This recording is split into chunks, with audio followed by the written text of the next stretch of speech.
All right, so I guess I'll rant about JOLTS since that came out today. Uh, and that stands for Job Openings and Labor Turnover Survey, which to me is probably the dumbest survey that exists around sort of employment, and it's supposed to basically capture kind of like the life cycle of employment. So uh, from hiring somebody to maybe that person quits, and then maybe at a certain point there are layoffs and discharges across various sectors and organizations. But the thing that just cracks me up that people get so excited about when it comes to that survey is not even really anything tangible, and that's job openings, right? I mean, like, that is just like it's like a cheerleading survey. The only thing I give a shit about is if that actually translates into a job. And so just hear me now, believe me later. Put job openings and hires on a chart together. And what you're going to see is a material divergence between those two. Really, like what, 2017, 18, 19, and on.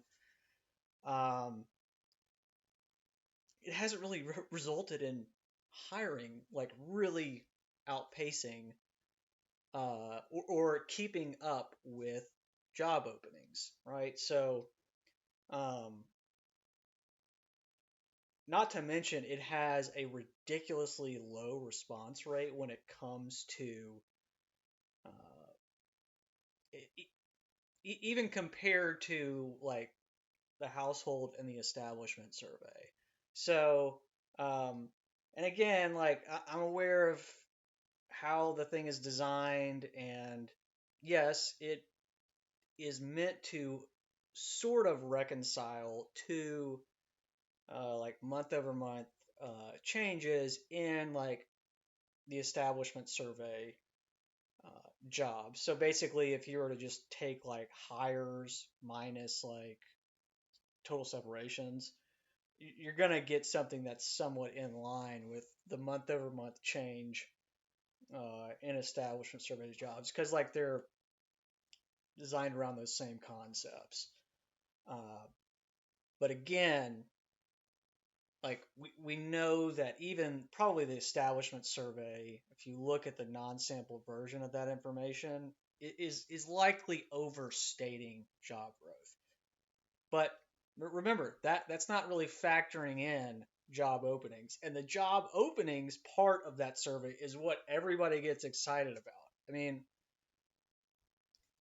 like there's been again a lot of research around like labor hoarding and the fact that oftentimes a job posting will be out there, a company will put it out with no intent of actually hiring somebody.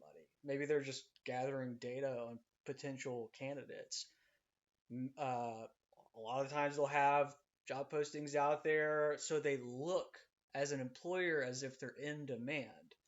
Uh, I've been very critical of really just the recruiting function and how that looks in various shapes and forms, whether internal or otherwise.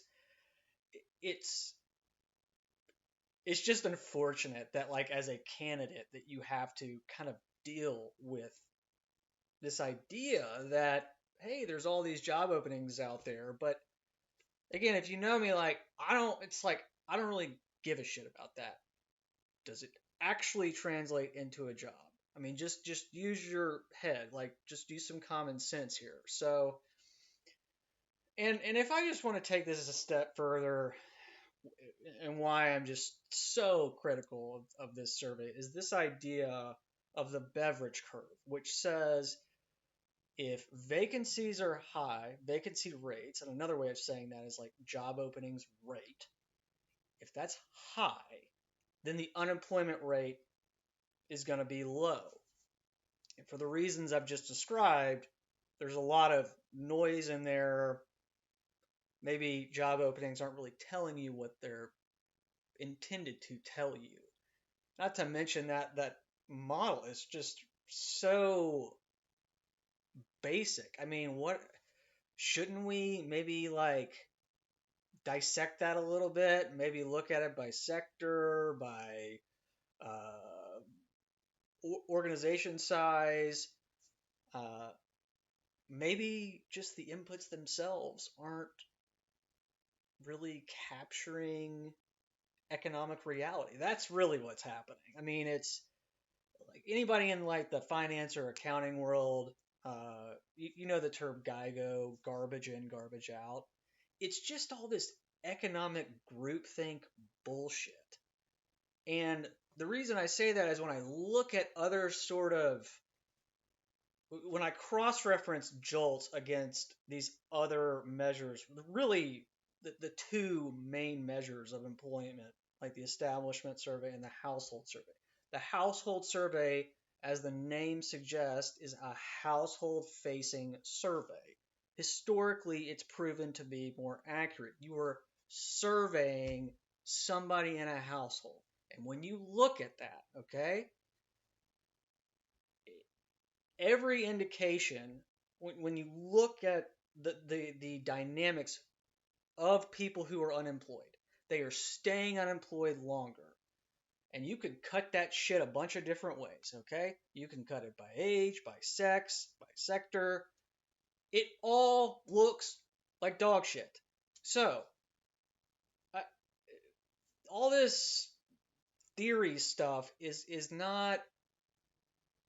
Are we really sure it's capturing this sort of MMT environment that we're in? And I'm not so sure that it is.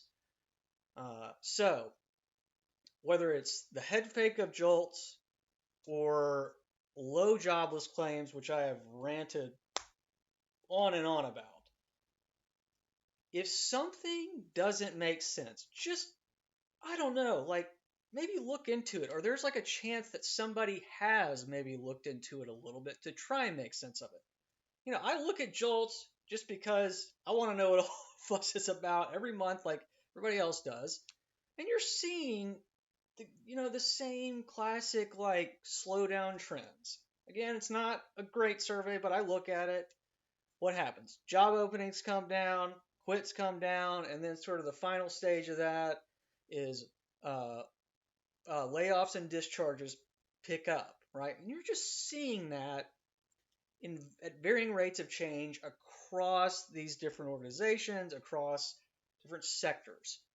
Um, and none of that shit moves in a straight line. I mean, my God, people latch onto like 1 month of data and it's like a new fucking trend. It's just so stupid. So, anyway, um, all right, I'm done ranting. Have a good day, everybody.